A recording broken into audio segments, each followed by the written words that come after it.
হাতে মাত্র 10 মিনিট সময় থাকলে বানিয়ে নিতে পারো নতুন ধরনের ভাপা পুলি পিঠে।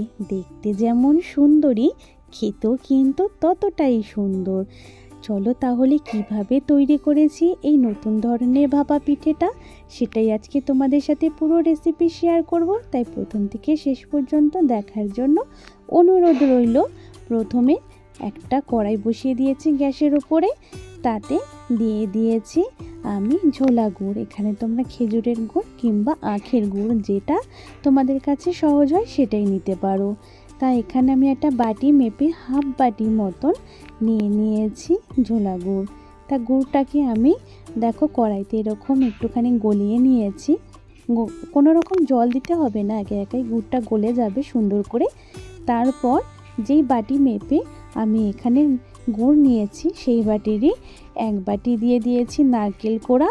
তা নারকেল কোড়া গুড়টাকে দিয়ে খুব ভালো করে কিন্তু আমি এখানে এটার একটা পুর বানিয়ে নেব। কোনো রকম জলের ব্যবহার করব না। দেখো নাড়াচাড়া করতে করতে আমাদের পুরটা একদম আঠালো হয়ে আসলে রেডি হয়ে গেল। এবার পুরটাকে নামিয়ে ঠান্ডা করে নেব। তারপর কড়াইটাকে ভালো করে ধুয়ে পরিষ্কার করে নিয়েছি। এবার কড়াইতে আমি দিয়ে দিয়েছি যে বাটি মেপে গুড় নিয়েছিলাম সেই বাটিরই 1.5 বাটি মতন দুধ দিয়ে দিলাম এখানে। তোমরা চাইলে এখানে জলও ব্যবহার করতে পারো। তারপর স্বাদ অনুযায়ী লবণ আর 1 চামচ মতন চিনি দিয়ে দিয়েছি। এবার নুন আর চিনিটাকে খুব ভালো করে দুধের সাথে মিশিয়ে নিচ্ছি।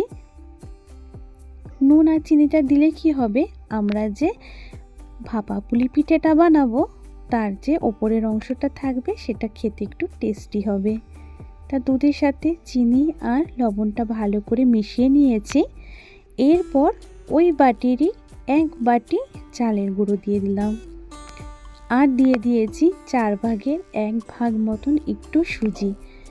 সুজিটা দিয়েছি কেন, এটা কিন্তু বানানোর পরের দিনও কিন্তু একই রকম নরম থাকবে, শক্ত হয়ে যাবে না। তাই অবশ্যই সামান্য একটু হলেও সুজি ব্যবহার করবে। তারপর খুব ভালো করে দুধের সাথে ডোটাকে আমাদের দেখো চালের গুঁড়োটাকে একদম আটাটাকে ভালো করে মিশিয়ে একটা ডোয়ে পরিণত করতে হবে। একটা যাতে শুকনো ডো আকারে তৈরি হয়, যতক্ষণ না শুকনো হচ্ছে এরকম ততক্ষণ একদম গ্যাসের ফ্লেমটাকে লোতে রেখে অনবরত নাড়াচাড়া করে নিতে হবে। আমাদের এখন ডোটা একদম রেডি হয়ে গেছে। তা যেই থালার মধ্যে ডোটা নামাবো সামান্য একটু ঘি আমি মেখে নিলাম। তারপর ডোটাকে একদম নামিয়ে নিয়েছি। আর এই ডোটাকে কিন্তু একদম ঠান্ডা করা যাবে না, একটু গরম থাকতে থাকতে যতটা হাতে সহ্য হবে আমাদের ডোটাকে মেখে নিতে হবে। যেভাবে আমরা আটা মেখে থাকি ঠিক সেইভাবে ডোটাকে মেখে নিলাম। এবার আমি ডোটাকে দুভাগে ভাগ করে নিয়েছি। তারপর বড় সাইজে দুটো লেচি আকারে আমি রেডি করে নেব। একটা লেচি আমার রেডি হয়ে গেল, সেম আকারে আরেকটা লেচিও কিন্তু আমি রেডি করে নিলাম। দুটো লেচি আমার রেডি হয়ে গেল। আর এদিকে নারকেলের পুরটাও কিন্তু ঠান্ডা হয়ে গেছে। এবার একটা লেচি আমি বেলুন পিঁড়িতে নিয়ে নিয়েছি। এবার এটাকে বড় সাইজের একটা রুটির আকারে তৈরি করে নেব। এটাকে এবার আমি পিঁড়িটা ঘুরিয়ে ঘুরিয়ে নিয়ে সুন্দর করে বড় একটা রুটি তৈরি করব। আর রুটিটা বেলার সময় এইভাবে পিঁড়িটাকে বারবার করে ঘুরিয়ে নিলে একটা বড় রুটি খুব সহজেই তৈরি হয়ে যাবে। তারপর রুটিটাকে 4 কোনা করে কেটে নিচ্ছি আমি। এটা কিন্তু তোমরা চাইলে না কেটেও কিন্তু তৈরি করে নিয়ে পরে কেটে নিতে পারো, তবে আগের থেকে কেটে রেডি করে নিলে কাজটা একটু সহজ হবে। আর এইরকমই একটু কিন্তু মোটা রাখতে হবে। যে নারকেলের পুরটা ঠান্ডা হয়ে গেছে সেটা কিন্তু আমি নিয়ে নিয়েছি। আর নারকেলের পুরটা যেন একটু আঠালো ভাব হয়, খুব যেন নরম না হয়, তাহলে কিন্তু এটা ভাপানোর সময় গুড়টা গলে কিন্তু বাইরে বেরিয়ে আসতে পারে। তাই একটু ভালো মতন আঠালো হলে এই নারকেলের পুরের রসটা বাইরে বেরিয়ে আসবে না। তারপর যেইভাবে আমরা রোল করে থাকি ঠিক সেইভাবে কিন্তু আমরা এবার এটাকে রোল করে নিচ্ছি। লাস্টের দিকের অংশটা যে আমাদের, সেই অংশটাকে কিন্তু একটু চেপে চেপে নিয়ে আটকে দিতে হবে, যাতে ভেতরে থাকা নারকেলের পুরটা যেন বাইরে না বেরিয়ে আসে। তাই ভালো করে দু হাত দিয়ে একটু চেপে চেপে নিয়ে একটা পারফেক্ট রোল তৈরি করে নেওয়া হয়ে গেল। এবার হাত দিয়ে এইভাবে একটু গোল গোল ঘুরিয়ে নিলেই খুব সুন্দর করে কিন্তু রোলটা সেট হয়ে যাবে। আর আমি দেখো হাত দিয়ে কিন্তু একদম লাস্টের অংশটা বেশ একটু একটু করে চেপে দিয়েছি। এরপরে কি হবে, আমাদের কিন্তু ভেতর থেকে আর নারকেলের পুরটা বেরিয়ে আসার ভয় থাকবে না। একটা রোল রেডি হয়ে গেল আমাদের। আর সেমভাবে আমি আরও একটা রোল রেডি করে নিয়েছি। এখন কিন্তু দুটো রোলই কিন্তু আমার রেডি হয়ে গেল। এবার এগুলোকে আমাদের ভাপিয়ে নিতে হবে। তার জন্য আমি একটা হাঁড়িতে আগে থেকে জল গরম করতে বসিয়ে রেখেছিলাম। তা জলটা এরকম করে ভালো করে গরম করে নিতে হবে। তারপর একটা ঝাঁঝরি থালা নিয়ে নিয়েছি, তবে আমার থালাটা একটু ছোট হয়ে গেছে। যদি একটু বড় থালা হয় তাহলে কিন্তু আর একটু সুবিধা হয়। তো যাই হোক, যেটা আমার হাতের কাছে রয়েছে সেটাতেই করে নিচ্ছি। দুটো রোল বসিয়ে দিয়েছি। এবার আমি থালার উপরে উপর থেকে ঢাকা দিয়ে দিতে হবে। উপর থেকে ঢাকনা দিয়ে ঢেকে দিলাম।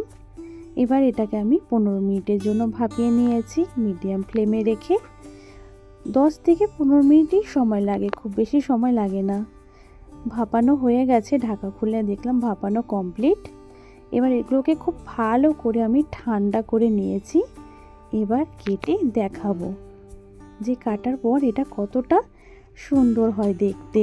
এগুলো কিন্তু ঠান্ডা না হওয়া পর্যন্ত কিন্তু কাটবে না, তাহলে কিন্তু এগুলো শেপগুলো ভালো আসবে না। একে একে আমি রোলটাকে এইভাবে কেটে নিচ্ছি। আর ঠান্ডা হয়ে যাবার পর রোলটা কিন্তু খুব সুন্দর করে কাটাও যায়।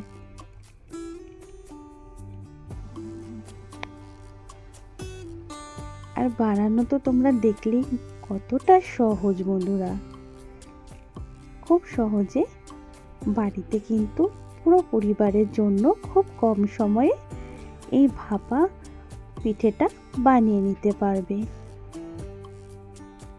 একটা পুরোটা রোল আমার কাটা কমপ্লিট হয়ে গেছে। আমি এবার তুলে দেখাচ্ছি। দেখো ভেতরে ডিজাইনটাও হয়েছে আর কত সুন্দর লাগছে দেখতে। দেখতেই কতটা সুন্দরই হয়েছে, তার খেতেও কিন্তু হবে বেশ মজাদার, ভীষণই টেস্টি।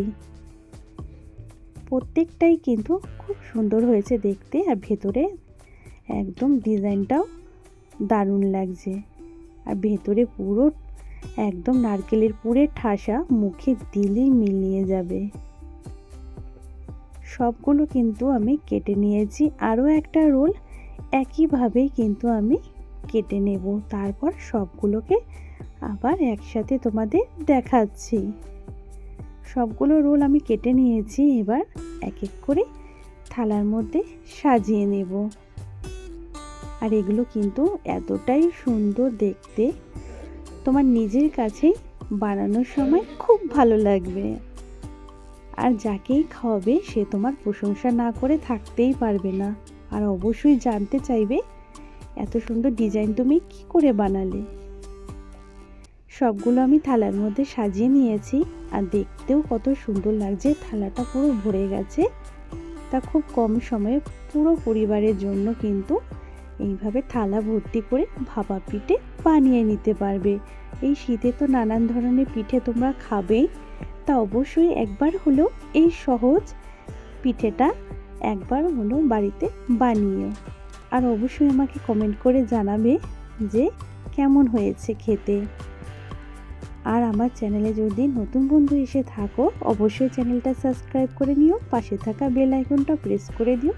যখনই কোনো নতুন ভিডিও আপলোড করব সেই ভিডিও নোটিফিকেশন সবার আগে তোমার কাছে পৌঁছে যাবে। আর একটু ভালো লাগলে অবশ্যই লাইক করে আমার পাশে থেকো।